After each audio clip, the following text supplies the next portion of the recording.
It's not the house that's haunted. It's your son. What's your favorite scary movie? What's the boogeyman? As a matter of fact, it was.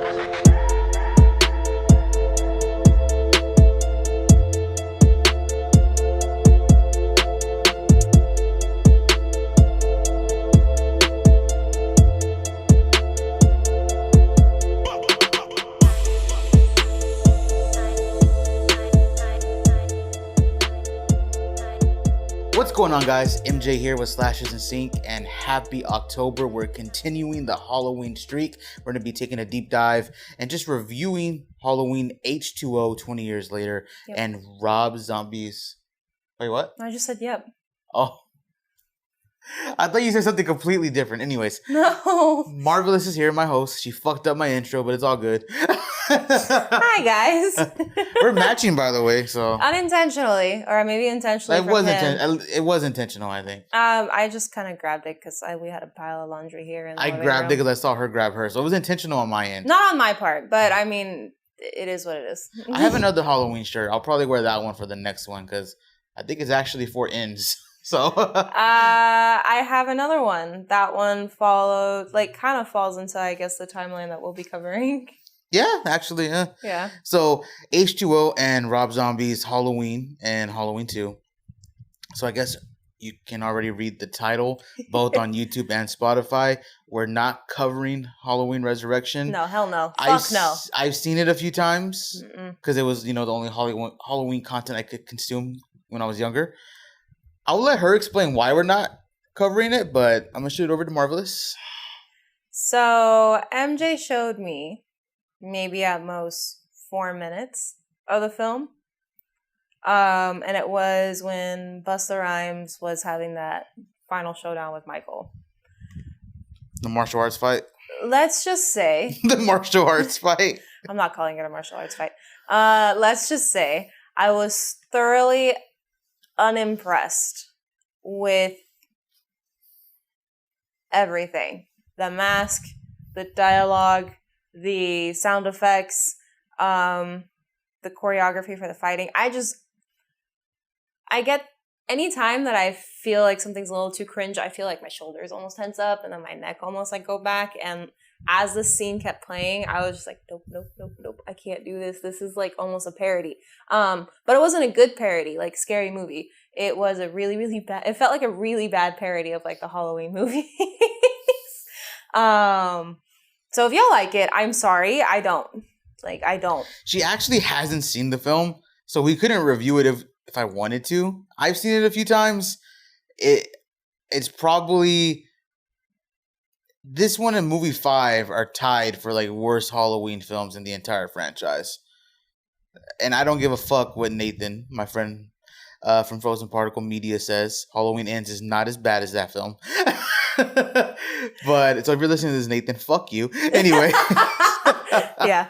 But anyways, we're not covering Resurrection on today's episode. If you guys really want it, I'll put a poll and maybe y'all can force MJ will do it on his own. Marva to watch it. No. MJ's going to do it on his own. He's going to cover it. I may be cleaning the house or apartment while he's doing that. Yeah. But I know for a fact I will get so fucking peeved and so fucking stressed out watching, actually trying to sit there and watch it, that it will ruin my day. So to make sure that doesn't happen, I will figure out a way to multitask. So I won't really watch it. Speaking of reaching out to us, I am proud to announce that we now have a donation page. So it's Ko-fi or Coffee, however you want to pronounce it, but I do believe it's Ko-fi at Slash and Sync. Link will be in the description. Now, please understand, you guys don't have to donate to us. No. You really don't. No. But if you would like to support us, you can. And from what I can tell you right now, whatever money that you guys decide to send us in support of this podcast and of us, that money will be going directly back into the channel and directly back into the podcast, strictly all into the equipment that we want to get to provide a better listening and viewing experience for you guys specifically. Not even the equipment, the movies too, because like, let's be real, MJ, it costed maybe like $25 for us to sit back and watch all these films together because we needed to like rent a bunch of them, which they're all going to be available, you know, literally like, because right now, full transparency, like, we're recording this in September, so none of these films have really rolled out. They're going to be available. They're going to be available. You guys. For you guys. For us, we dipped into our own pockets for this. And obviously, I'm not trying to say, hey, you need to pay us to watch these movies. No. MJ and I are still going to take the time and the money to watch these films because we thoroughly enjoy them. We love horror. But if you decide to help, great. If not, still great. You're here listening. That's all that fucking matters, really. Exactly. So thank you for both or any or just thank you. I have to look more into it, but we can upload certain videos and audio files. So maybe if we were to set up a monthly subscription service through Ko-fi, Marvalous and I can maybe sit down and have membership exclusive content, maybe some reactions to films, stuff that can't get put through YouTube because of copyright issues, or maybe just even extra podcast episodes. So be on the lookout for all that stuff coming into the future. But as of now, it's strictly a donation page. And again, you don't have to donate, but if y'all want to, we'll appreciate the support. Like, immensely. We didn't think we'd be here doing this podcast what, 6 months later? Like, 7, 8 months. Yeah. I mean,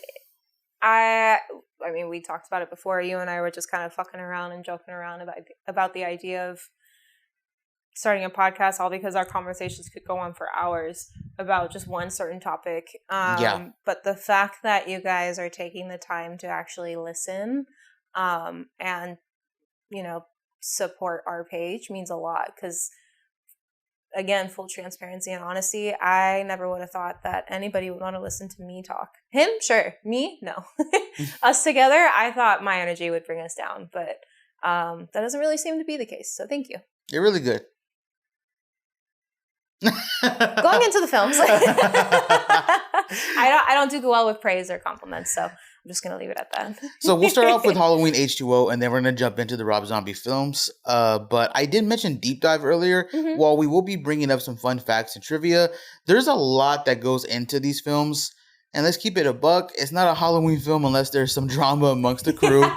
So a lot of that stuff we can cover later on if we're going to do dedicated full episodes to each singular film. But since we're trying to hit 3 films all in one go, we're going to hit the plot pretty quickly and just kind of keep going from there. But if we want to bring up some stuff that we think is important, we'll drop it in as a little tidbit to the people who may not know this type of stuff. But if you're a film buff and you're wondering how come they didn't mention Jamie Lee Curtis's contract expiring here and there, we'll cover that later. We will. So, I mean, I'm sure you've kind of noticed at this point, we're literally powering through the different timelines in like 3 movie segments. So we're trying to do our best to make sure we talk about everything, cover most things, but not dive so far into the details to where you're listening to this podcast for 3 or 4 hours. It's not like a docuseries or... No, this is just more of like explaining how it's like and then how it all really ties back in over to 78, because that's...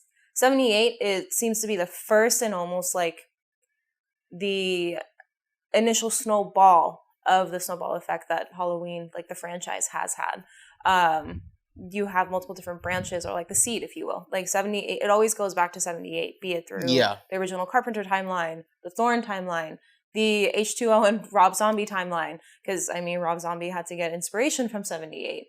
And then moving on to David Gordon Green's, like, we call it a trilogy, but let's be real, it picks back up from 78. So if anything, it's a 4-film franchise. So trust me when I say we can take the time to dive into each individual film, but right now we're just trying to cover the concept of each timeline, or I guess each branch of what is Halloween.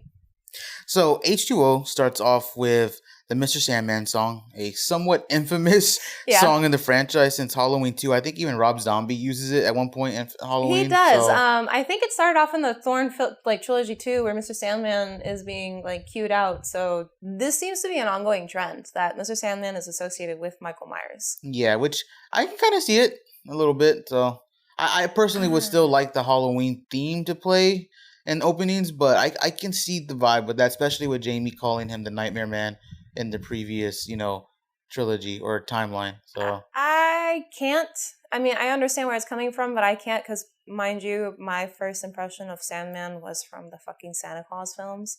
And it was that guy who was just constantly nodding off. So yeah. I don't find the idea of the Sandman terrifying, but I'm sure other people do.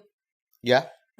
We're reintroduced to Marion, the nurse, and I guess Smith Grove employee who sadly meets her end in the opening when Michael kills her. Yep. So Marion comes across the fact that her house has been broken into. Mm-hmm. She runs over to these two teenagers, and one of them played by Joseph Gordon-Levitt, which is hilarious. Of all fucking people. Yeah. And he goes in, investigates the house. They're able to call the cops. Michael pulls up, and I will say this, in this opening scene, the H2O mask, and I did find out that there's 4 different masks used throughout. Yeah, there's 4 different masks used. Not only did one of the designers have to make one, they weren't happy with it, so they brought in, I think, Greg Terrell, the horror master, the one who's worked on a lot of horror franchises. Yeah. He designed one of the masks. And then there was also another one that was supposedly used, and then there was even a CGI mask as well. A CGI mask? So there was 4 different masks, and I'm going to say this. The mask in the opening, Marva and I both agree that in certain angles, that looked really good. Like, it looked almost similar to the very first mask. Profile shots. That's what it was. It wasn't the straight, forward shots. It was the profile shots. And the movie was all in the bar. And the movie was all in the dark because Michael cut the power, usual Michael thing. So he cut the power, and you're just seeing him in the shadows, and the mask looked really good. I was surprised by that because I remember the infamous scene of him and Laurie staring through the door. He has the big old eyes. Sockets coming out, or for the mask at least. That's my memory of this mask. So seeing that in the beginning, I was thoroughly impressed with the way it looked. So I don't know if that was one of the 4, but if it was one of those 4, they should have just kept that one. Probably, yeah. I mean, I still would have clowned it. I still clown it to this day, but it was pretty good. Knowing the fact that the original mask got lost and all these people are trying to recreate it, which I didn't think would be so difficult to recreate this guy. But especially since so many artists draw it fine, right? And for those of you who are listening on Spotify, MJ and I have a t-shirt on that kind of alludes to not only Michael's mask, but also the 3 core masks of Season of the Witch. I just realized this mask starts from 1978. And then is Season of the Witch, and then goes down to 2018. Yeah, that's essentially how it works. Just noticed that. No, yeah, that's it. That's crazy. It's a full timeline, or I guess it picks up on a certain timeline, if you will. But going back, I guess, to the base of the story and going back to the masks, this one wasn't too bad. And I liked it. I think I liked this watch of H2O more than the first one, funny enough, as well. I remember you being actually really tired during the last rewatch, so that could have been an issue. Yes. But moving on, we do get a pretty cool montage of just things that happened since Michael's first killed his sister. And this is during the opening credits, too. Yeah. First killed his sister Judith in terms of newspaper articles. Very cool, almost reminding me of a Harry Potter, if y'all remember the it's not the Observer, but it's the what do they call the magical newspaper? You know what I'm talking about, right? It's not the Observer. It's not the Inquisitor. Yeah, I don't know. It's something we've heard it plenty of times in the films and the books. Sorry, but yeah, we blanked on that. We're huge Harry Potter fans.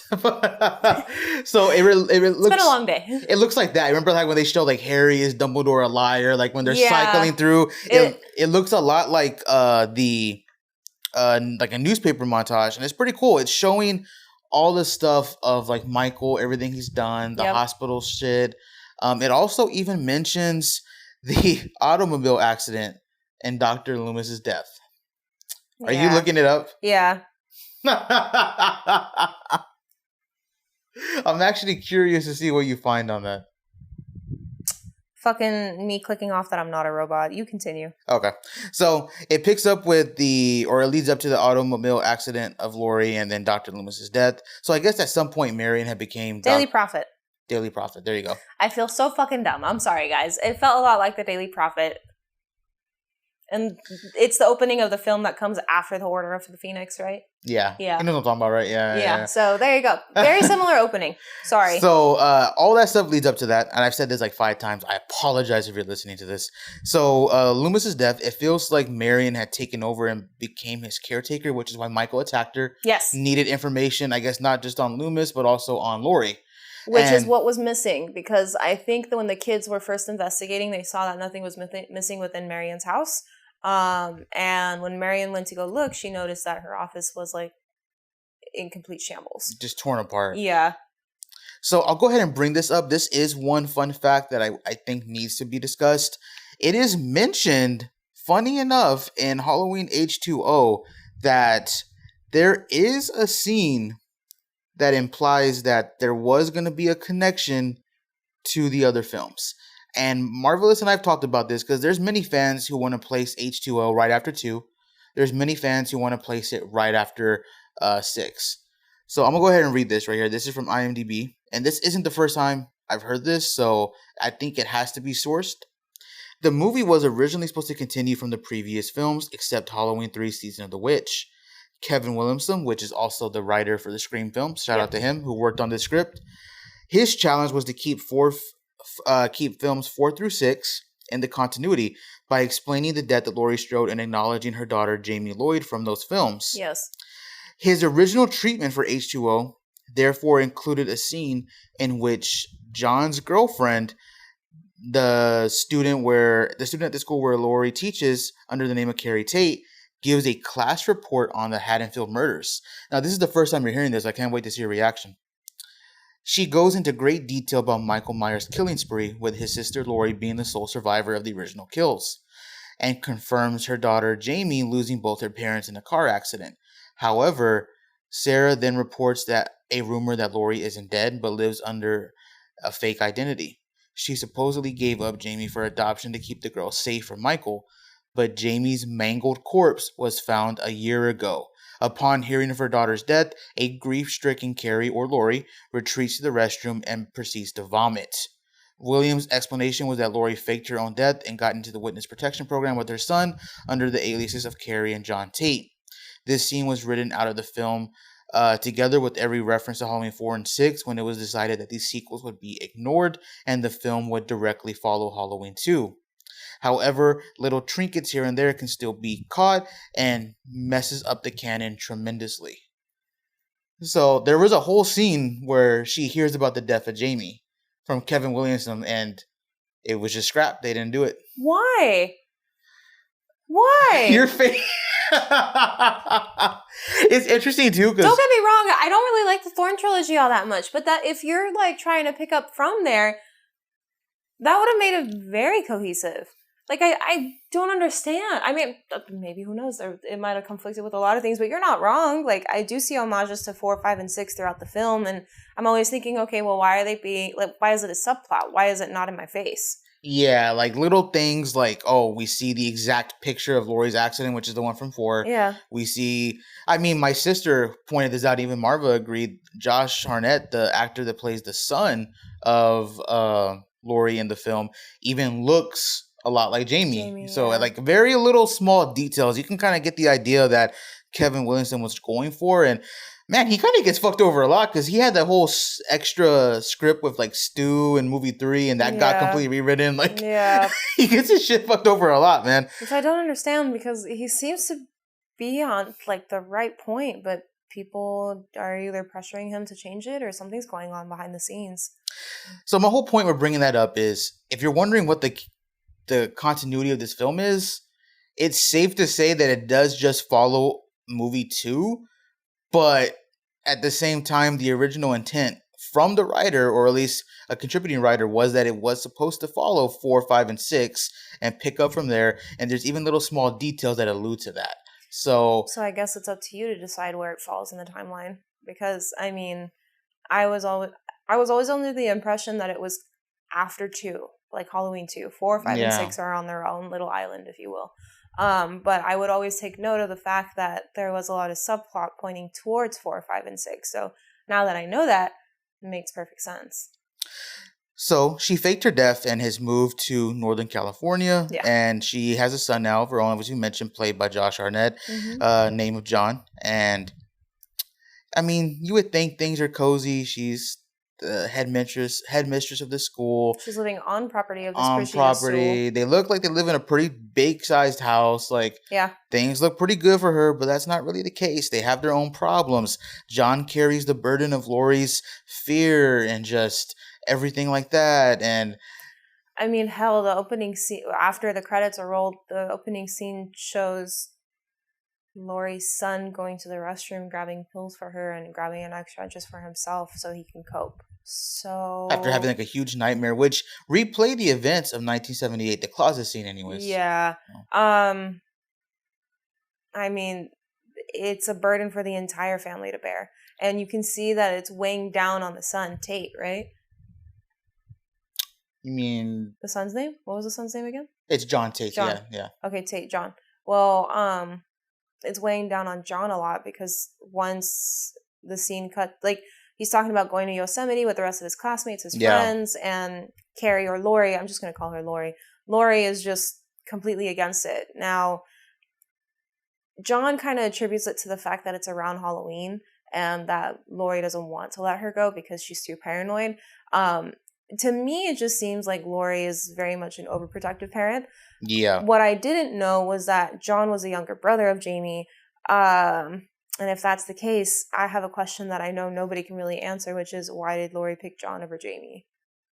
Yeah, I think it even mentions in that one of the reasons why some of the people fought Kevin Williamson on that is that it didn't make sense for her just to take one. Unless, because if it's only a year ago, then that means John should have been alive when she had Jamie. So, or he would have been born after Jamie pretty quickly. So it's like, yeah. So I was under the impression that he was born from a different father, but the reason why he looks a lot like Jamie is because of Lori, not because they share the same father. How like that's a question for you guys to try and figure out or make your own headcanon with. I'm gonna go with the headcanon that I have, which is Lori kind of moved on, tried to get married, tried to create a new life for herself, got knocked up by one of the guys that she was with, and ended up with John.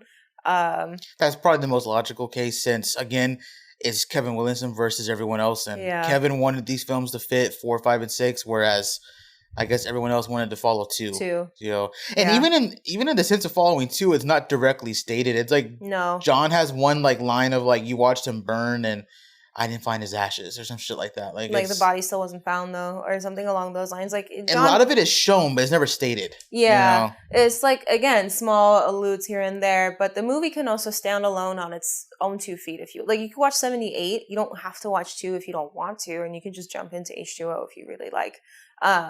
At least in my eyes, but I know a lot of people are going to probably call that blasphemy and say, no, you have to watch 2 before you watch H2O. So there you go. So as we said earlier, Lori is the headmistress of a private school. Yep. And a private school in North California, man. Talk about crazy. And Northern California is expensive. Not just today, then too. So like, and she even mentions herself that all the parents are very privy and like preppy and like blue blood and very old money and that Jamie or Lori herself, sorry, I was about to call her by like the actress by her real name. Lori herself kind of feels out of place a lot of the times because she's dealing with people who are that rich. We're introduced to John's friends and they aren't the worst side characters. No, but they aren't the best either. Yeah, like they're somewhat forgettable, even though they do have personalities. One of them seems to be like a horny motherfucker, and there's always one in the front group. Yeah, but at least it wasn't to the level of like movie 5. Like, as we talked about in last week's episode, those were like Friday the 13th characters just dropped into the middle of a Halloween movie. They seem like gagged characters in all honesty. Yeah, like, these guys aren't as bad. So not like what Marva said. They're like gag characters. Like these actors and the way that they portrayed the teenagers is very much like the late 90s and early 2000s where these kids are vulgar. They clearly look too old for the age that they're trying to portray. And they're out partying, but they still have enough like rationale in their mind to make not the dumbest mistakes. In 5, these kids were just fucking dumb.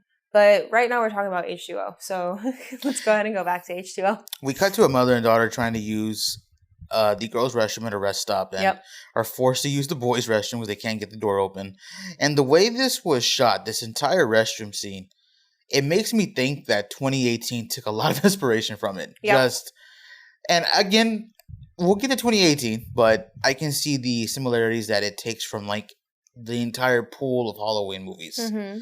But anyways, this scene was, not too crazy. There weren't any kills. Kind of goes back to Michael not really killing kids every now and then, it seems.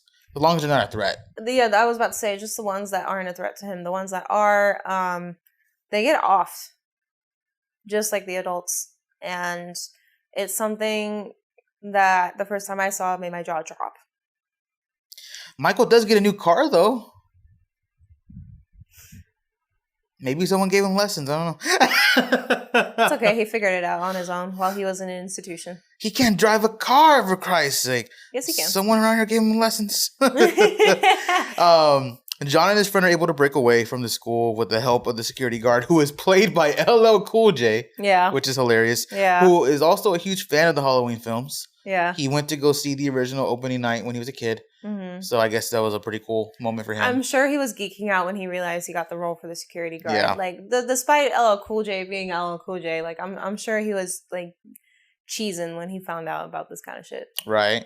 But they're caught by Lori. Lori, who was also out on a lunch date with the school's therapist. Never mix work with pleasure. And definitely don't date a school counselor. Yes. When you're the headmistress. Yes. Because that man's just going to... I mean, he even said it himself. Like, I'm not going to tell you what your problems are. I like you just the way you are. But I guess I would be too curious and eventually push somebody to tell me what they think and what what the diagnosis is. But me also having like psych and neuroscience backgrounds, I also know you're not supposed to get diagnoses from people who are very close to you. So I felt like that was a very sticky situation because before the lunch date, you actually get introduced to the idea that Lori is messing around with this dude because the two of them are having like a pretty hard conversation about like finances for the school. Yeah. And they duck away into Lori's office and there's this like very weird and like almost like eruption of the two of them slamming into each other and heavy, making out. Very heavy makeout scene, yeah. But this is something that you normally see amongst teenagers, not grown adults. Everyone was horny in this movie, man. Going back to the dinner scene, ultimately, essentially, Lori had told John that he's not allowed to go to Yosemite, and because of that, John expressed his frustrations to his friends, and all his friends within his friend group figured out a way to weasel out of the Yosemite group trip too, so this way they could spend time with him, including his girlfriend. So that's one of the reasons why they sneak out. They're trying to grab supplies for a party, and when Lori catches John, she is just trying to tear him a new one. But huge blowout in front of everybody. Instead, though, John tears into her, and Lori almost gets like a wake-up call. Yeah. Really gives her a reality check, and that leads into the scene that we're going to get to right now, and that is, after some rehashes of the 78 film, which you got to have Michael standing by a tree. That just has to be a thing, right? Yeah. Like, it's there. Lori has to change her heart right after the class that she had. She allows John to go on the trip that he wanted. Yeah. Of course, John doesn't really want to go now. Not anymore, no, because everybody's canceled. And he's going to have like a trip of his own, if you will. And again, some more rehashes, just Michael like standing around and like Lori possibly seeing him, possibly not. A very elusive ghost-like character from 4. Yeah. However, I guess the real Michael is able to trick the security guard. Kind of. Poor LL. Either way, he's on school property now. And that leads to some killings. A good amount of killings. What did you think of the killings in this film? How do I word this? Like, they weren't bloody, but also bloody at the same time. It was very interesting. They were intriguing. They were creative. Yeah. Like you said, bloody, but at the same time, not. Was this around the time where Hollywood was really trying to cut back on blood, or no? Because it kind of felt like it. If this came out before Scream 3, then yes. If not, then no. So if it was, then I understand why. But if it wasn't, then why are we pick and choosing who bleeds out more and who doesn't? Yeah. Because there's a lot of moments where I'm waiting for that like bag to be torn and the red fluid to spill onto the ground, because the way that, I won't say Michael killed people brutally in this film, but he did kill, and you know he drew blood. But with some of these kills, you don't see as much blood as it's to be anticipated. Now, mind you, I'm not like the torture porn, like blood, Hostile, guts in, like type of person. But when you have somebody who is supposed to be intimidating not only in height but also in strength, how am I supposed to believe that he killed these characters if blood isn't being spilled? Now, I know 78 doesn't have blood come out, and even with 2018, there's not too much blood with the iconic kill of Michael stabbing somebody in the chest and then being literally like spiked up to a wall with their feet dangling. I understand that. But with everything else, it just seemed they picked and choose when they wanted to go all out and when they didn't, and when they wanted to spend extra budget money on these kills and when they did not. Which, I mean, to each their own. Director or producers can make their own decisions and convey certain images, but some of them were dragged out and some of them were almost too quick as well. That's my other critique. So while a couple of John's friends get killed, we then cut back to Lori or Carrie, but then she finally reveals that she is Lori. Yeah. And she even tells her boyfriend that. And the boyfriend seems to have like a weird semi-meltdown. Not much for him to absorb there, because as soon as that happens, she finds out that John really didn't go to Yosemite. Yep. And she grabs the blick, starts heading out. Yep. Her and LL Cool J get together. Yep. And they go roam the area looking for the kids. They come across John, who actually refers to Michael as his uncle when he catches up to him, which is hilarious. Which is petrifying. Yeah. Yet another, like, Laurie spawn that calls Michael uncle. Yeah. And Michael chases them down. Laurie's able to, I guess, get them pretty quick and put them like in a closet or something, right? Like this is also like before the infamous shot. I didn't think I needed to bring it up because I brought it up earlier, but it's when Michael's walking towards the gate and there's like a little small encagement or gate, like a lock in front of another door that's also locked. So when Michael gets there, he comes face to face with Laurie for the first time. But it's hard to take that scene seriously because of the mask, man. Yeah. Like it's first time after 20 years. And you can see Laurie is petrified. But again, I just like MJ said, I can't take it seriously because I don't know. The mask throws me off. The music is okay. It just, I think the visuals just didn't add up to the type of effect that the crew members were trying to go for. So I'm going to like speed rush through this because we do have 2 other films to get through. But essentially, it all leads to a showdown with Laurie and Michael after her boyfriend gets killed, after LL Cool J gets shot, and after her son and his girlfriend are able to leave the premises to go call the cops. Yep. Laurie then has one final fight with Michael. It leads to him falling like down about a story, hits a table, and LL Cool J awakes, brings Laurie there, and then like he stops her from like dealing the final blow. Paramedics, cops show up. You think it's done. Laurie says fuck that. She steals the gun and keys of a cop, or the paramedic, excuse me. Yeah. And then paramedics usually don't have guns. Runs into the paramedic, runs into the ambulance, drives off with Michael. And this is where it gets weird because there's contradictory stuff here. So another fun fact to bring up, because it leads into why this is so weird, is that originally this whole version of Michael was supposed to be a copycat killer. He wasn't supposed to be the real Michael. And that's what was supposed to lead into Resurrection. Why Michael is still alive. The real Michael. However, that was completely scrapped because Mustafa Akkad did not want that. He wanted the real shape. I can understand why. Yeah. And so did some of the other producers. And they went with the idea that, it is Michael. But then the idea came that they didn't want Michael to die. Mustafa wanted to make more Halloween films. Laurie almost left the film due to that because she wanted this to be the end. Yeah. 20th anniversary, we're putting it into the shape. Yeah. That led to more contract disputes. And finally, Kevin Williamson came to the rescue and said, we'll have Laurie kill Michael, but he stole the suit of the one of the paramedics and put the paramedic in his outfit, and it's him that Laurie kills. Which I can get Kevin's sentiment, but that doesn't really explain how the guy is able to survive getting thrown 20 feet off of the fucking ambulance, get hit by the ambulance, roll down the hill with the car rolling on top of him, and still be okay enough. No blood. Outfit's completely fine for him to still reach out with his hand, calling to Laurie before she chops his head off. So yeah, it's fucking weird.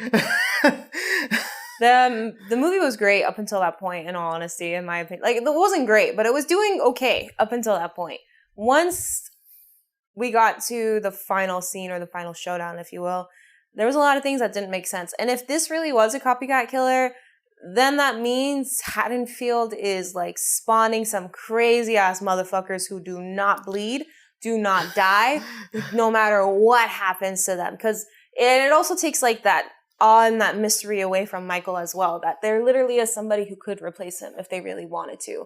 But I'm glad that they didn't make it that apparent, at least in H2O, and, they kept it to themselves. I don't know if Michael would be conniving enough and, like, manipulative enough to, like, sit back and actually swap out his outfit with another paramedic.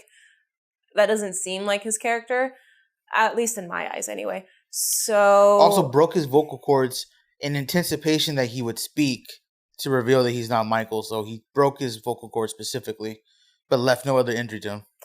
Which is very difficult, because when you break somebody's vocal cords, they tend to collapse.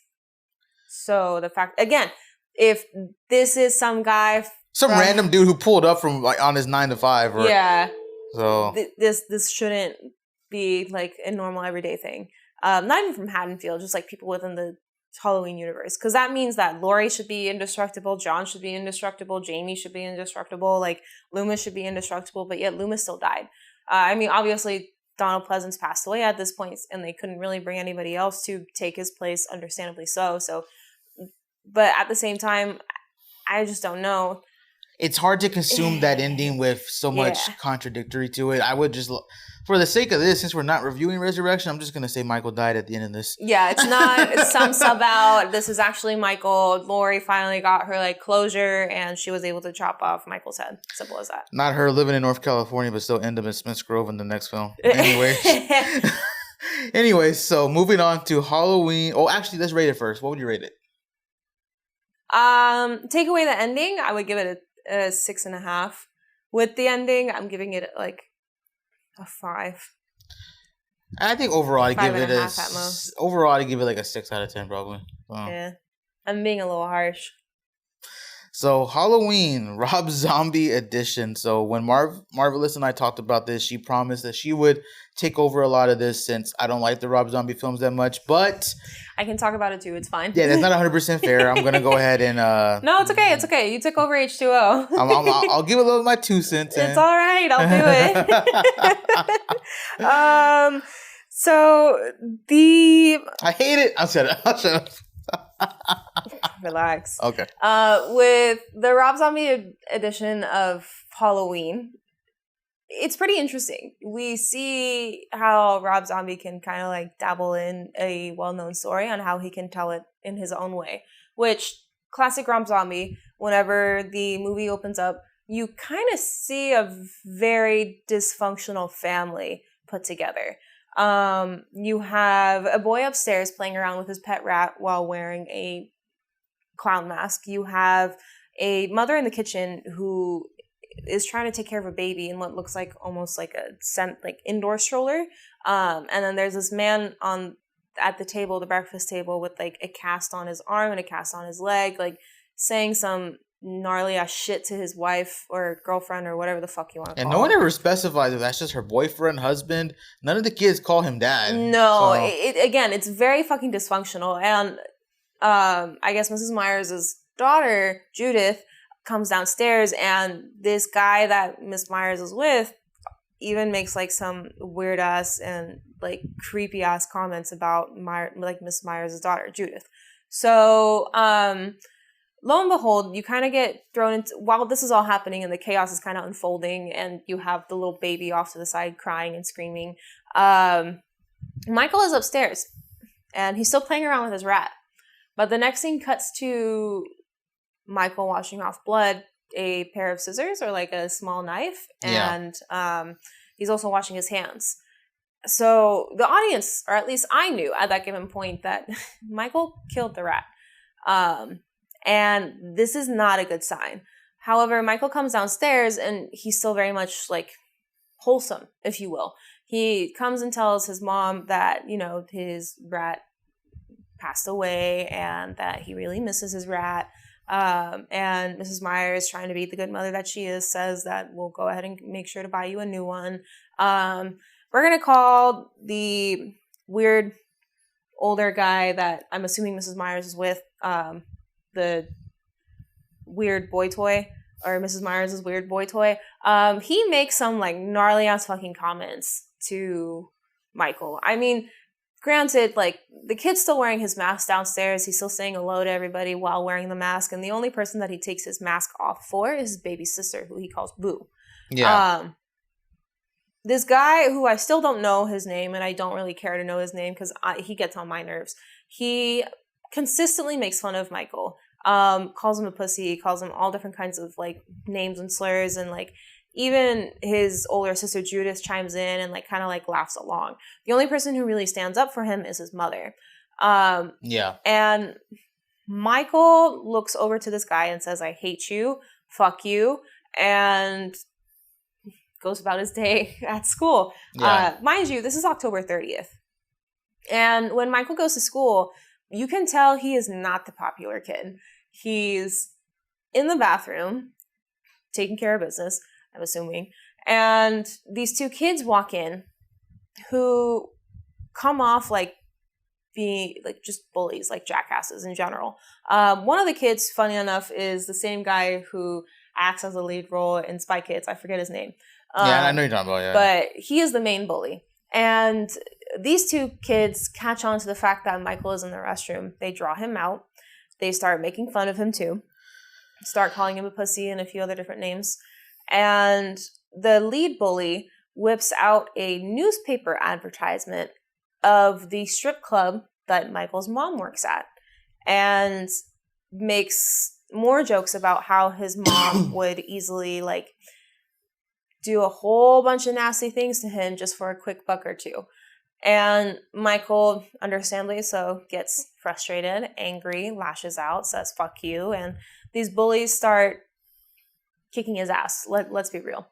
A teacher walks in. He sees this whole scene playing out, and he tries to break it up, but Michael says his favorite catchphrase at this point, fuck you, to the teacher as well. And Mrs. Myers eventually gets called to the school to not only get a debrief from the principal, but to also get some rather interesting news. So schools at that time, and I'm going to assume this film is placed in like either the late 90s or early 2000s, not only because of the fashion, but also because of the technology that the people had. It's late 90s because when Michael escapes later, it's placed into the year the movie came out in real life. So then there you go. 2007. So there you go. It's in the early 90s.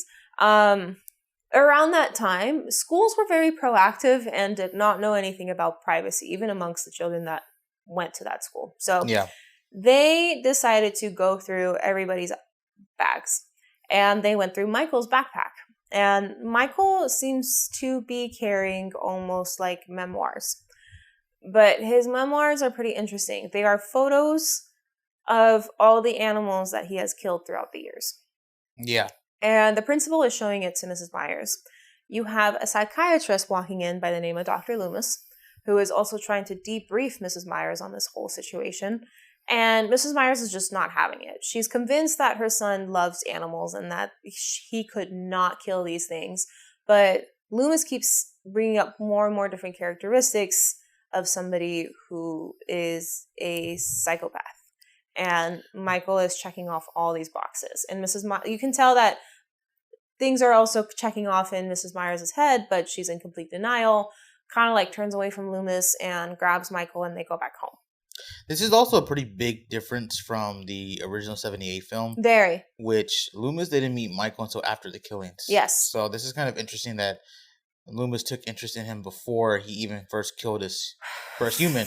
Human, yeah. So. And from what we know in 78, Michael did not kill animals. So in my eyes, Rob Zombie is very much taking a psychological and almost scientifical approach of trying to explain what Myers is. At least in this film, and like trying to make it more realistic. So, also Michael McDowell playing Dr. Loomis, goated actor, Clockwork Orange, time after time. Like I don't have to, recite his resume, but I wish we had gotten a little bit more from him as Loomis throughout this film. But yeah, he's a good actor though. Like I can close my eyes when I listen to him talk.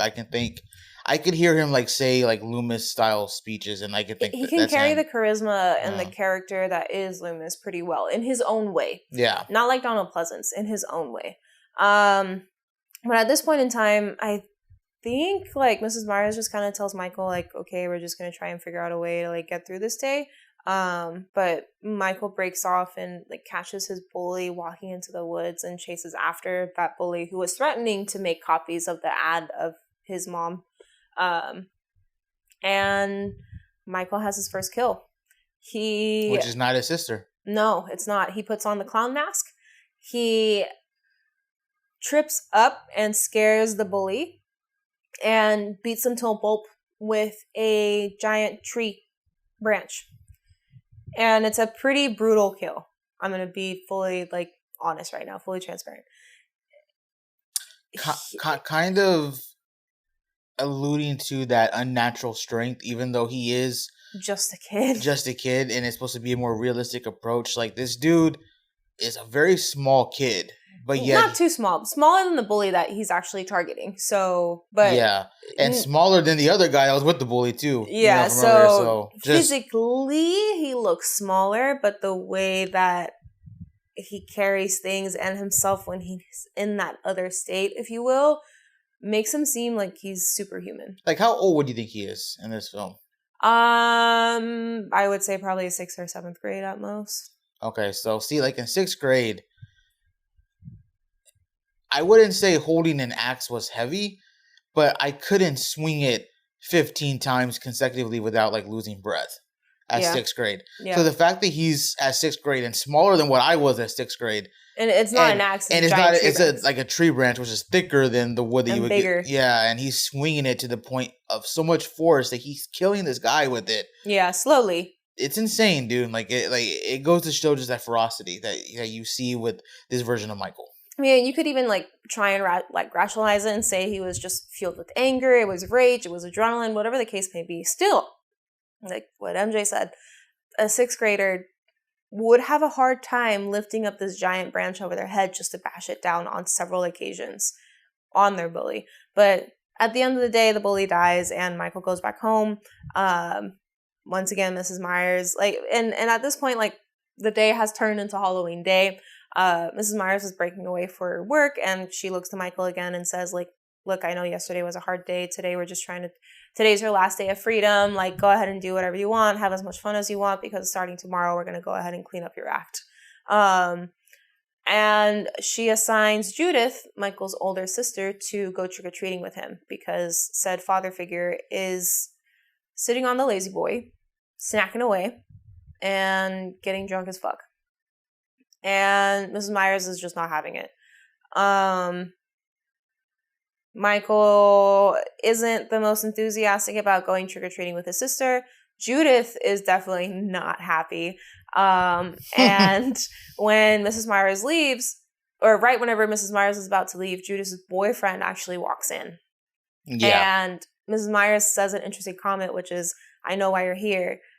Just don't do whatever it is you're here to do, essentially. But he still does. He goes to Judith's room, the two of them take care of their business.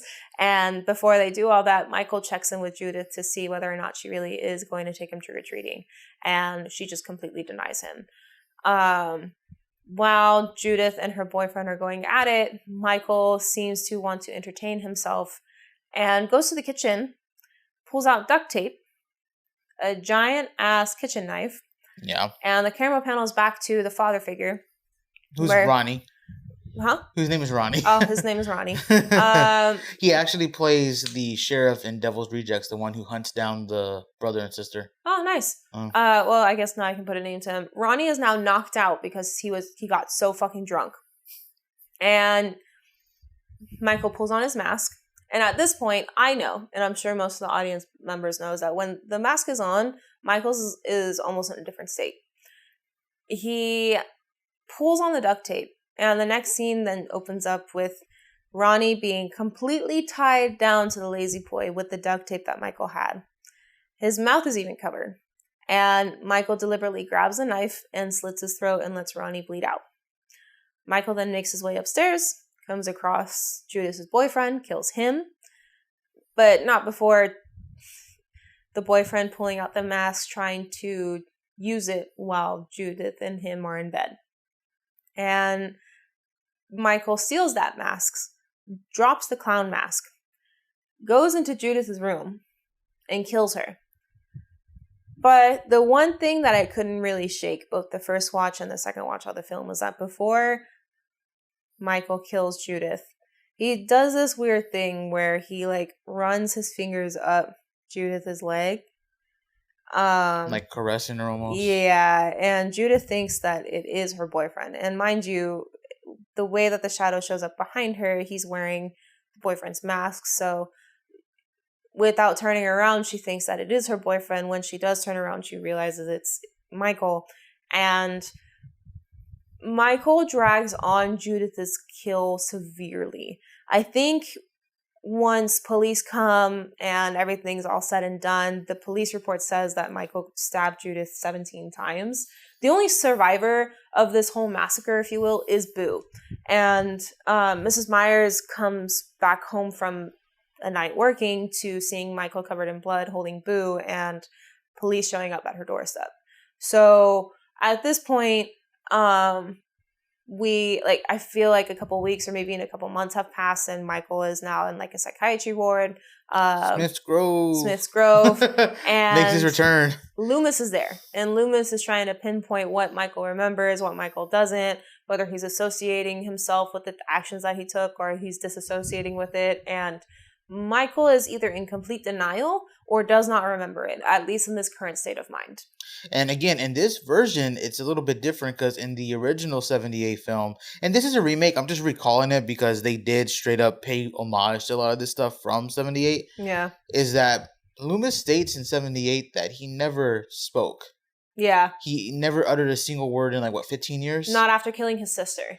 Whereas in this version, it seems like for a good amount of time, at least months, a couple years. A month into a couple years, he speaks to Loomis. Not just to Loomis, but to his mother too. Yeah, but he speaks to Loomis and everything, and that's, again, a very big difference. Also, wanted to make note, fun fact, that this whole plot line of Michael Myers' early days in the mental asylum under the care of Loomis is a nod to the plot line that was added into the television viewing of Halloween 78, or what we know as the deleted scenes, where we see Michael and Loomis interacting with each other. Mm-hmm. Of course, in those versions, Michael doesn't speak. Yeah. But this is a nod to that. And funny enough, Rob Zombie wanted to make an entire film based on Michael's childhood. Mm-hmm. When they first pitched this idea to him and he came in to do these two films, he wanted it to be Michael and his childhood as one movie, and then the next one would be the 78 remake. Yeah.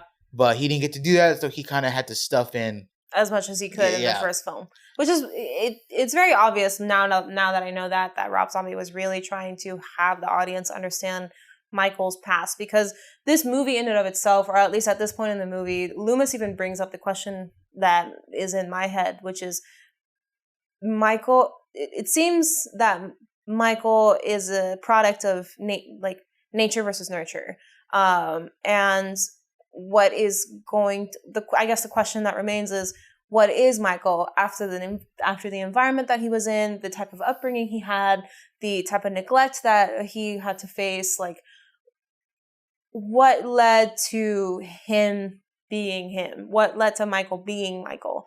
And we kind of get a glimpse as to what creates the very ominous figure that is Michael Myers.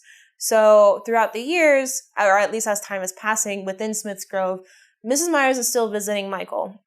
And Michael seems to be regressing almost. He makes his own masks, which is very artsy. And he's wearing them a lot of the times. And the only person who is successful in taking it off is Mrs. Myers. The first time we see Miss Myers take off Michael's mask, Michael uses an interesting phrase, which is, "I'm wearing the mask to hide the ugly." And Mrs. Myers' response is, "You're not ugly, don't worry." But I think Michael was almost like referring to something else. However, like I don't want to dive into too much because if I do, you and I would be sitting here and talking about that phrase for about another hour. Yeah. So moving forward, more and more time is passing and Michael is still wearing the mask. Mrs. Myers isn't as successful as taking it off. And the one time that she tries to take it off, I think a couple weeks to like maybe a few months have passed, Michael almost lashes out. And I think he catches himself or something happens to where like he doesn't fully lash out at his mom, but his mom is like very much startled about how he reacts. And after that, the next time that Mrs. Myers visits, Michael now is completely mute. And we almost have like a scene where Loomis is explaining everything to Mrs. Myers, but then it turns into a voiceover about how he's not eating, he's not talking, he's barely sleeping, he's always wearing a mask. And before, Michael would stand like tall and not proud, but at least tall. At this point in time, though, he has his head forward with his hair covering his face too. Yeah. So not only does he have the mask, he also has the hair covering his face. I think Mrs. Myers like almost gets fed up because she can't get Michael to talk. She can't get Michael to be responsive. So she grabs for Michael's mask and takes it off. And this is the first time that Michael really does lash out at his mother. And we don't hear the audio, but you can tell that he's screaming and furious for the mask being off of his face. And at this point, the scene suddenly cuts to Mrs. Myers at home watching a bunch of baby videos of Michael, or at least when Michael was under her care. He also killed a nurse in front of her too. Oh, he kills a nurse in front of her as well whenever they turn around. So that just kind of like leads to the downfall of Mrs. Myers because she's sitting there watching her baby on video, being the innocent kid that she is. And I'm sure like the burden of losing her entire family, aside from Boo, and like Michael being the way that he is, her having to carry the weight of the house and everything else just kind of got to her. And we don't see it, but Mrs. Myers has a small shotgun and the shot goes off. Boo starts crying in the background. And I think, 15 years pass? Yeah, we skip like 15 years into the future. Michael is still in Smith's Grove, but now he's a fucking tall and big-ass motherfucker, dog. Portrayed by Tyler Mane, he is the tallest Michael ever at 6'8", 6'9". 6'8"? Okay, now I understand why he's shown so big. That's tall as fuck. That's, 2-3 inches above Drew McIntyre? And Drew McIntyre is tall as fuck, dude. He looks huge on screen. So, props to the actor, man. He is gigantic. And just think about the fact that like he probably put on weight too, muscle mass, imposing character, man. I would be petrified if I saw that silhouette in any alleyway or even under a street light. I would just turn around and pray for the best. Or at least walk backwards and pray for the best while keeping my eye out for that figure. Besides Loomis, though, we do get introduced to another somewhat caretaker. It's mainly just one of the Smith Grove's guards, but he seems to be very good to Michael and is portrayed by Danny Trejo. Also another regular Rob Zombie movie. So it was cool to see him. I like seeing him call him Mikey, too. Calling Michael Mikey, being nice to him. Don't touch his shit. Leave him alone. He was very protective of him, and I thought that was dope. He was essentially giving a whole tour to the newer security guard who would be taking care of his shift. And this another Rob Zombie regular. I forget his name, but he's in a lot of them. And the older security guard seems to have a routine where he understands you don't touch Michael's masks, and you need to tell him that he needs to put on the chains. And he's just walking the new security guard through of how the easiest way to handle Michael. But this newer security guard is rather cocky, full of himself, and doesn't really seem to associate anybody at Smith's Grove to be an actual human. So we kind of see just how bad that gets for this newer guard. But you and I think, watched the theatrical version, not the extended version. The director's cut has like a scene.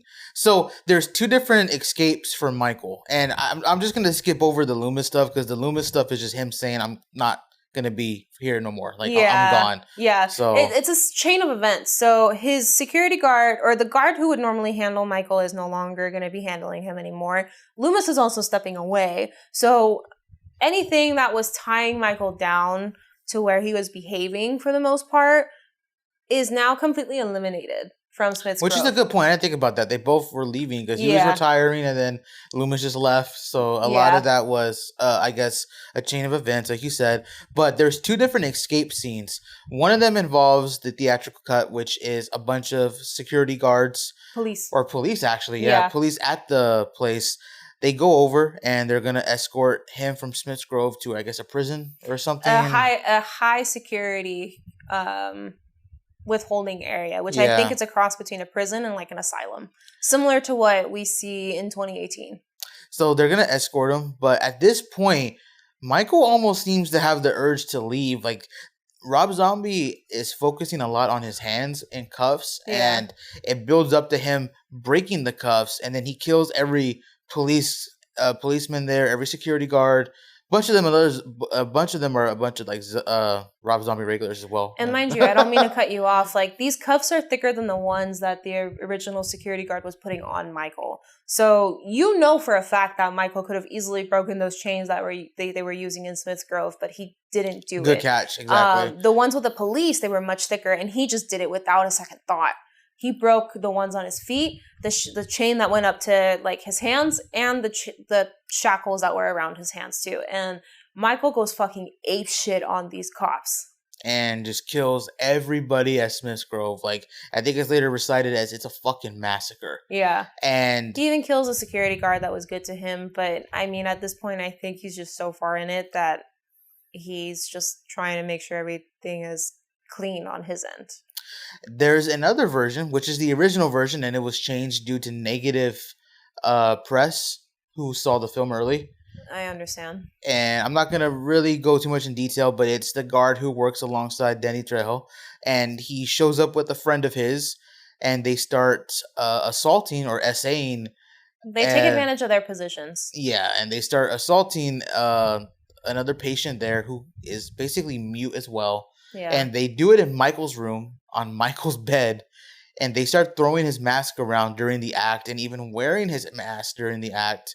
And Michael gets up because, remember, don't touch his fucking mask. Yeah. Michael gets up and kills both of them brutally. And then since the door is open right there, he walks out. And again, a rampage ensues and the same stuff happens. Danny Trejo comes in later and he gets killed as well again. Yeah. So it's like, I can see why that got negative press.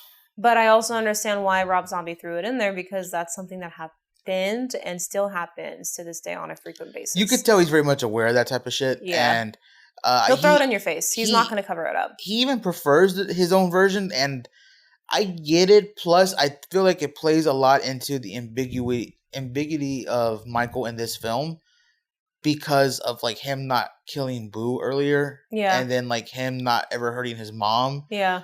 So, like, the idea of, like, this woman getting assaulted on his bed. Yeah, sure, he's doing it for the mask, but it still gives off the idea because we actually don't see him kill her. No. In that scene. So, we don't know if she's still there in his bed or like, what happened to her. We don't know. Yeah. But either way, the point being, I can see why he did that.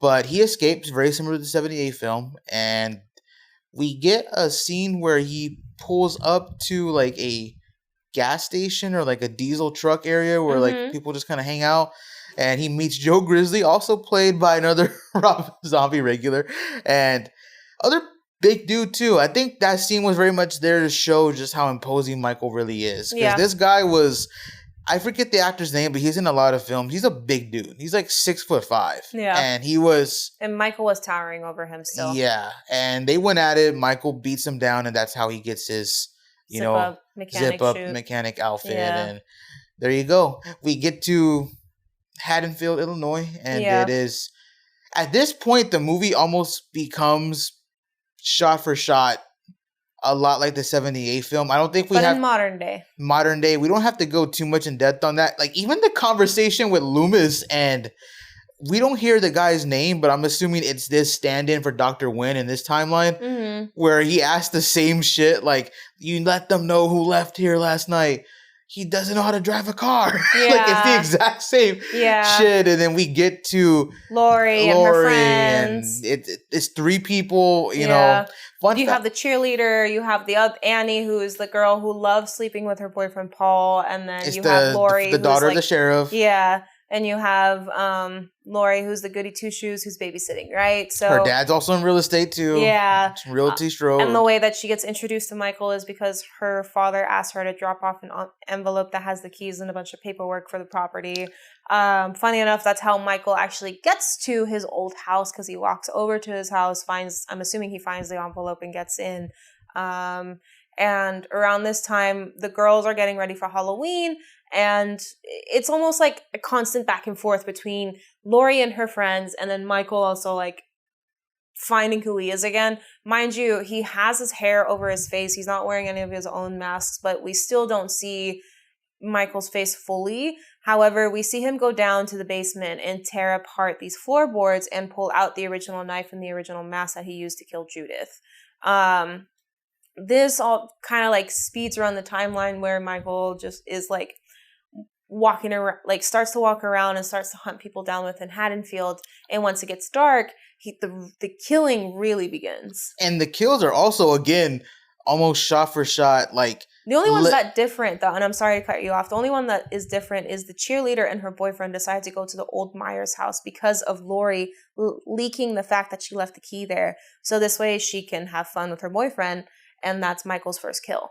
Yeah, they switched it. Annie's not the first kill in this, and Annie also survives. But at least with the boyfriend and the cheerleader is, again, shot for shot the exact same thing. He stabs him, pins him up, puts the sheet on to act like the boogeyman, and then he also strangles Linda. So it's very much similar to what happens in 78 again. Mm-hmm. And I did want to say, too, I like the idea of the importance of the mask in this. Yeah. But man, it's a big ass fucking mess. It's still big. It doesn't fit Tyler Mane, bro. No, that's crazy. It's still big on Tyler Mane, which is insane. Because I'm assuming, like, not just tall, he must be a big dude in every sense of the word.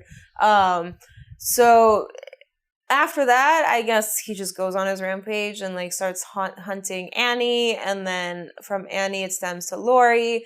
The inclusion of him killing Mr. and Mrs. Strode was pretty cool. I liked that. It was brutal. That scene actually got you and I, maybe you a little bit more, but when he, like, Strode is just looking, Mr. Strode's just looking out like that, right? On his porch, and then boom, just gets sliced so strong and like heavy that he falls all the way back from his porch into his house. Yeah. Insane, dude. Like that scene was cool. Mm-hmm. Rob Zombie did a lot of like Michael just kind of popping out of stuff, and that was a pretty cool inclusion. So yeah, Rob Zombie played a lot with the camera in this film and in the second film, where he really optimized on like the darks and the lights. He had Michael consistently moving through the shadows, and anytime that Michael would, like MJ said, pop out, if you paid close attention to the screen, you could see him move within the darkness. But if not, it really gave him like a very ominous feeling. Like he just like teleported right up there. Out of nowhere. Yeah. Which I guess is almost like an homage to movie 4, where I keep mentioning the teleportation. Yeah, the teleportation and him being like ghostly and almost supernatural, but at the same time, still keeping him human enough, because if, like I mentioned earlier, you pay attention, you can see him move on the screen. And also Loomis shows up too, same thing, pulls up to Haddonfield, goes to Brackett. A lot of this, again, is just play by play of what we saw. The only difference is, though, is that Loomis has wrote a book. Loomis has written a book, and he is a little disliked. So a decent amount disliked. Not as much as 2, though. Yeah. But disliked in this one as well. But overall, I feel like the one big difference, though, that I guess we didn't cover is Lori. Her character's a little bit more carefree in this one. A little bit more carefree, and seems to be willing to cross that line to follow her friends. As far as not being the goody two-shoes so much anymore. Wanting to get together with Ben Tramer. And just like,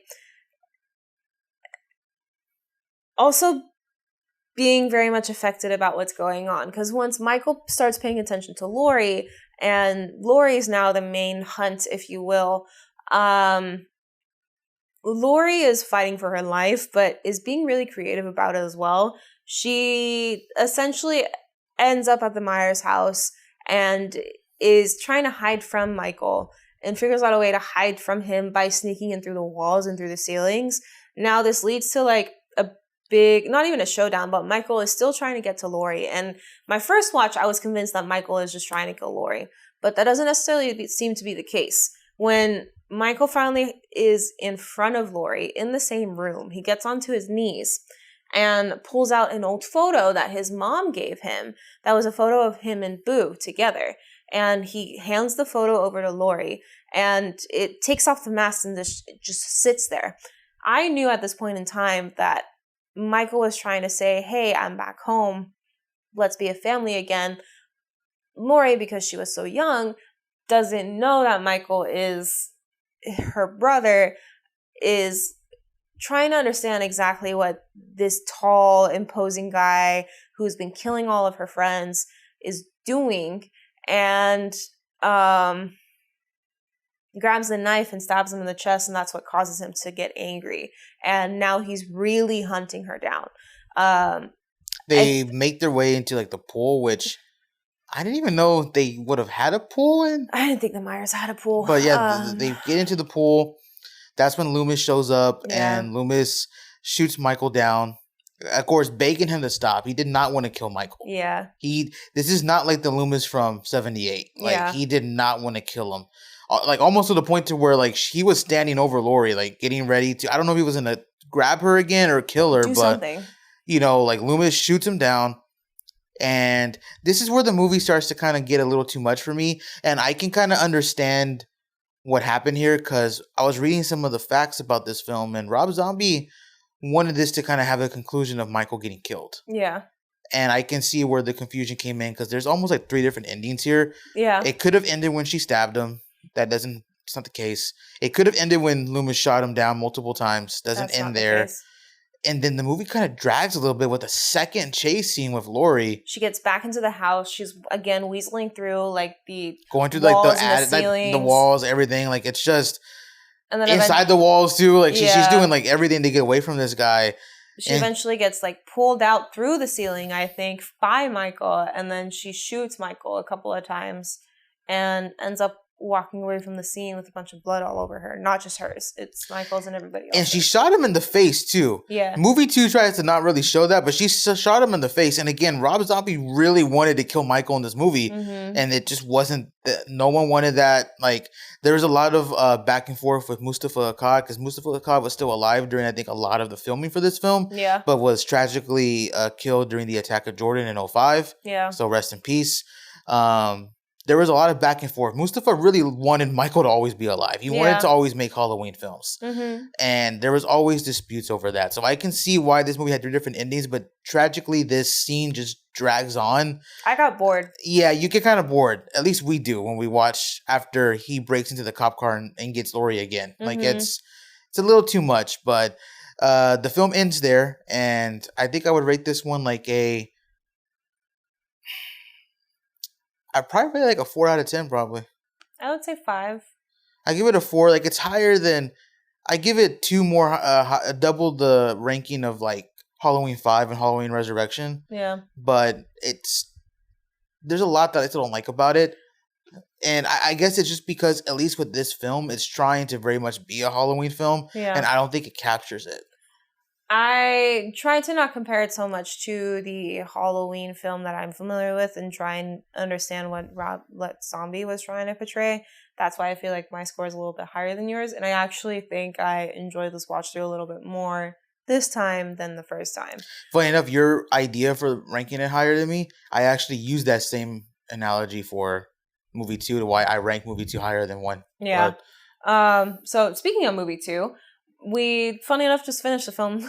this is gonna be off the cuff, man. I haven't Yeah. done this since the good old Dragon Ball Z days. If y'all don't remember, I was MJTV as a content creator. So It's still up. His page is still up. So you guys are more than willing to go and check him out. At least I guess back in the day, a few years back before we started doing this kind of stuff.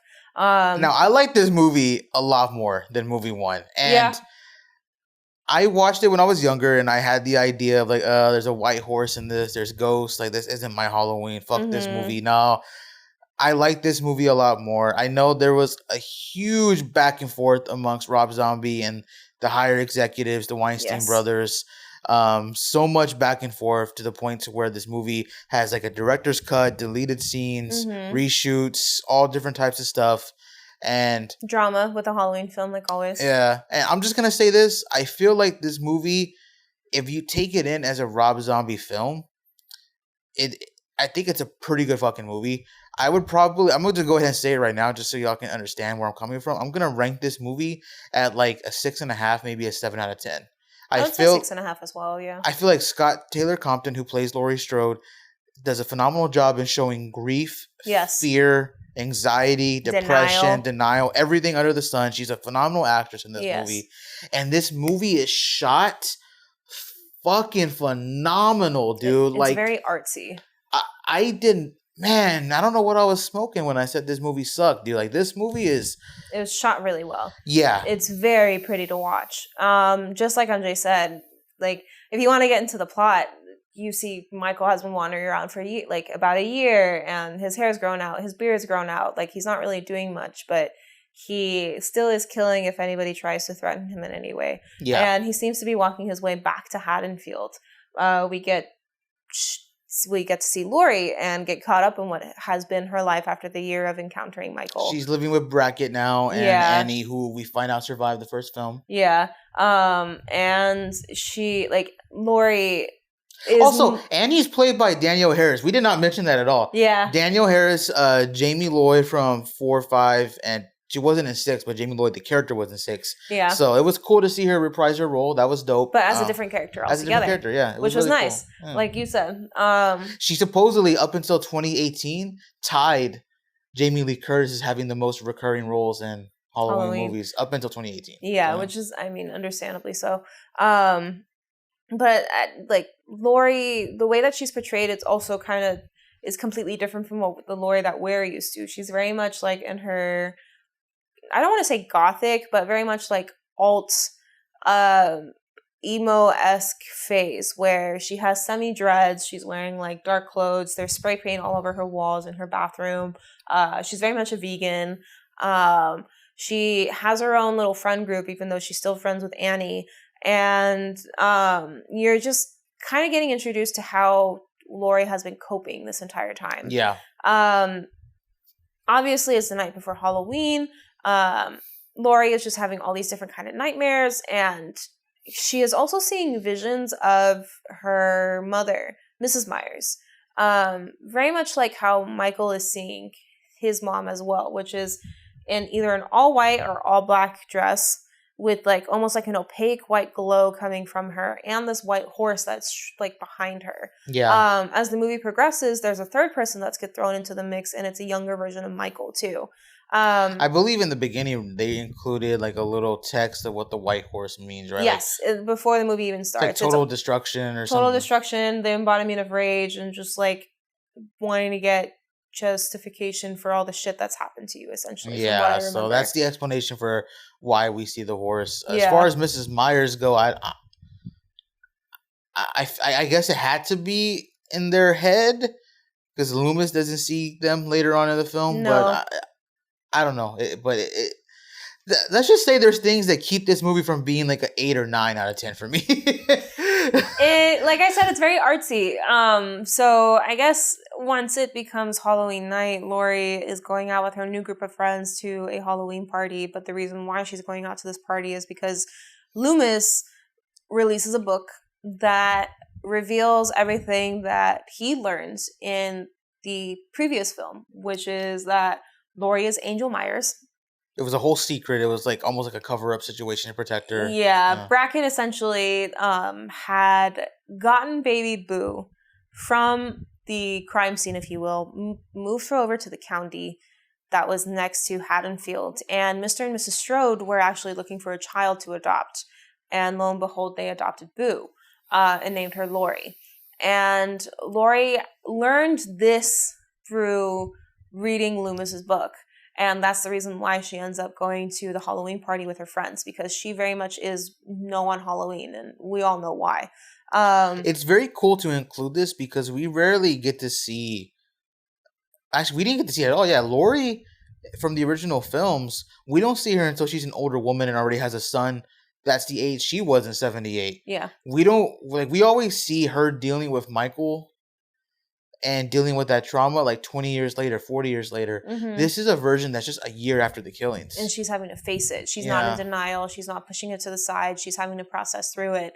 But when Laurie finds out that she is Angel, that she is Michael Myers' sister, she like goes on a binge. Like I said, she goes to the Halloween party. She dresses up. She starts drinking like a motherfucker. She gets like shit-faced. One of her friends ends up like getting killed by Michael because he's making his way through the woods and into the barn that, funny enough, the party is taking place at. Laurie and her friend Maya end up leaving, and it seems like the friend who gets killed by Michael first has a reputation of hooking up with guys a lot, so they leave without her. They leave without her, not really second guessing anything. And once Laurie gets to the Brackett's house, she finds Annie. And earlier on in the film, like I said, Michael has been making his way through Haddonfield and he's been killing people. And this movie really, really plays into the like Rob Zombie really played into the shadows, and Michael like using the shadows to get from place to place and sneaking up on people and killing folks. And it's fucking beautiful. Yeah. They play a lot on the shadows, and it just gives like a very interesting take to this Michael, because we're like borderline. Is it like this mythical legend? Well, what is he? Yeah. Or is he this realistic guy who's just fucked up in the head? Like, yeah, there's a lot to play into that. And it's based off of your interpretation. Exactly. Sadly, though, Danielle Harris as Annie does meet her end in this movie. She gets attacked again by Michael, and the amount of blood that is spilled in the bathroom alone is very similar to the blood that was spilled in like Scream 4. Yeah. And I don't know if it was like they were trying to compete with that scene. There wasn't as much guts because Annie was still alive, but there was a lot of blood sprayed around everywhere when Laurie finally gets back home. Because mind you, she runs away after figuring out that she is Angel Myers and finds out that Brackett was hiding it from her, Chief Brackett. I don't know, Laurie is now faced with the fact that Michael is home and Michael is at her home, has also killed Maya, which is one of her newer friends. And Laurie breaks out of the house, runs into the woods, and is just trying to survive, trying to make sure her brother does not get her at all. Michael catches up. But mind you, throughout the entire film up to this point, the visions that Laurie is having of her mother is becoming more and more frequent. So I think she is knocked out, sees a vision of her mom before she knocks out, and Michael ends up taking her to like this rundown, beaten up cottage. Yeah. And this is where like it's all the climax of the film at this point where things start getting very interesting. So there's a director's cut of this, and it's a little bit different, but it all comes back to the standoff there with Michael, Laurie, and then you have the police. Loomis shows up. That's pretty consistent amongst both of them. Mm-hmm. The difference, though, is the visions that Laurie has, and then also Loomis and how he dies. And how he dies, being a straight-up victim in one version, whereas in the other one, he kind of has more of a standoff with Michael. He almost antagonizes Michael to the point where Michael just like throws him through the house and breaks the wall. And Michael takes his mask off in front of everybody. This is the director's cut. And he yells out, "Die!"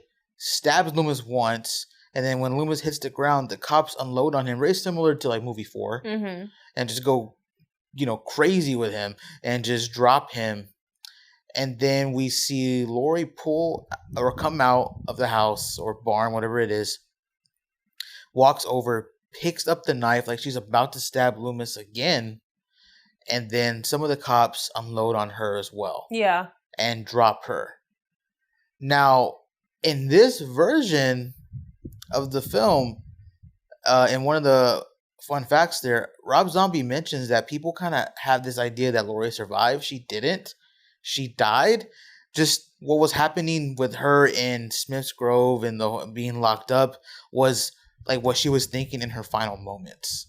But she actually did die when the cops killed her. Yeah. Whereas in the theatrical version, I'll let you kind of explain what happens there. She doesn't get shot. So Loomis shows up, and mind you, Loomis has been getting ridiculed this entire film for the blood money that he's made and like the book that he's released and how like he's reached an all-time low. Another reason why it's not an 8 or 9 out of 10. But go ahead. So he catches whiff of the fact that the police have located and are surrounding Michael and trying to get him out. Somehow, within minutes of hearing the news and figuring all this shit out, he shows up at the scene. And he ends up weaseling his way into the property that Michael's is tucked away in. And when Loomis is walking in, we see Laurie struggling against a younger Michael's ghost. And Laurie is also talking to her mother. And Loomis keeps telling Laurie, you can get up, you need to get up, you can move, you're not tied down. It's all in your head. It's all in your head. I don't understand why you're not moving. And Laurie is just screaming, saying that she can't. Michael starts to slash at Loomis. And it's a pretty brutal kill, and one of the first times we actually see a Loomis kill. Yeah, there's stabs in his head, on his face, and his chest, and like, mind you, we can still hear him slowly breathing. I don't remember exactly what happens, but Michael ends up like slipping up and either tripping or falling or getting pushed and like falls onto a bunch of different spikes and gets stabbed that way. Laurie sits up and like looks over to Michael and says, "I'm sorry, brother." And like is like feeling his face, because I think this is the first time we also see the light being shown on Michael and us fully seeing the mask. There's a good chunk missing on the left side of his face. Yeah. So Laurie is very much like trying to understand. You can tell she's trying to understand who he is without taking the mask off. She grabs the knife that was in Michael's hand and starts stabbing him repeatedly and keeps screaming, "Die." And once that's done, Laurie steps out of the cottage. But when she does, she has Michael's masks on her face. Big ass mask, bro. She takes it off. The knife is not in her hand. And the scene just plays out with brackets saying, "Hold your fire," so on and so forth. And the scene then cuts to Laurie being in Smith's Grove on the bed with her mom and the horse showing up again. And I guess in this version she is alive because she didn't get shot. So. Yeah, she does not get shot. My interpretation of this ending is that Laurie picks up the mantle that Michael dropped, which is she becomes a new killer for Haddonfield. I'm assuming so, yeah. Overall, like I said, there's a lot of stuff that keeps me from rating it higher, but just based off of like just the acting in this film and just how beautifully shot it is, I would give it like a 6.5 or a 7 out of 10. But there's things that stop it from being higher, like Loomis.